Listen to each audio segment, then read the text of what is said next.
நமஸ்காரம். வணக்க வணக்க. ஆமா, என்ன எல்லாரும் ஒன்னா கூடி கும்மி அடிக்கிறீங்க? ஆக்சுவலா ஆத்துல விசேஷம். ஆத்துல விசேஷமா? இங்க எங்கடா ஆறு ஓடுது? ஆத்துல விசேஷம்னா எங்க லாங்குவேஜ்ல வீட்டுல விசேஷம்னு அர்த்தம். என்ன விசேஷம்? கிரக பிரவேசம். ஓஹோ, அப்படி சொன்னா உங்களுக்கு புரியாதோ? உங்க பாஷையில சொல்லணும்னா என்ன இது? புதுமனை புகுவிழா. அதெல்லாம் சரிப்பா. ஏரியால ஒரு விசேஷம் வச்சுட்டு தலைவரை கூட இல்லப்பா. நீங்க என்ன நீங்க எப்படி சொல்றீங்க? ஒரு வாரத்துக்கு முன்னாடியே பீட்டர் கிட்ட எங்க ஆத்துல கிரக பிரவேசம் இந்த தேதியில நீங்க 3 பேரும் சாப்பிட வரணும்னு சொல்லியிருந்தேனே. பீட்டர் உங்ககிட்ட சொல்லியா? பீட்டர் சொல்லவே இல்ல. பீட்டர் எங்க இருக்காரு? பீட்ரு இந்த பழைய குண்டுலப்பா, இரும்பு குண்டு. அத வாங்கி வச்சிருந்தப்பா. அதுல வெடிக்காத 3 குண்டு இருந்ததுப்பா.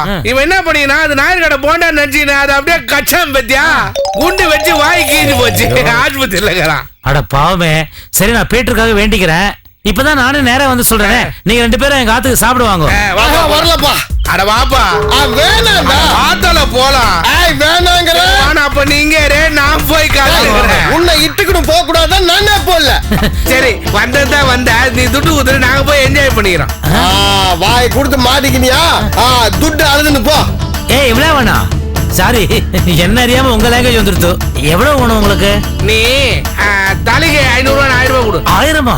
நான் கம்மியா கேட்டேனா? சரி, 1500 ரூபாய் கொடுத்துரு. இல்ல, நான் 1000 கொடுத்துறேன். குடு குடு குடு. அதான் எடுக்கிறாருல, குத்துருவாரு. இந்தாங்கோ.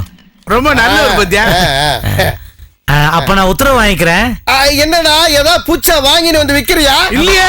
இல்ல, உத்தரவு வாங்கிக்கிறேன்னா எங்க பாஷையில நான் கிளம்புறேன்னு அர்த்தம். பிரிகிற மாதிரி பேசி தொலைடா. போட. சரிங்கண்ணா.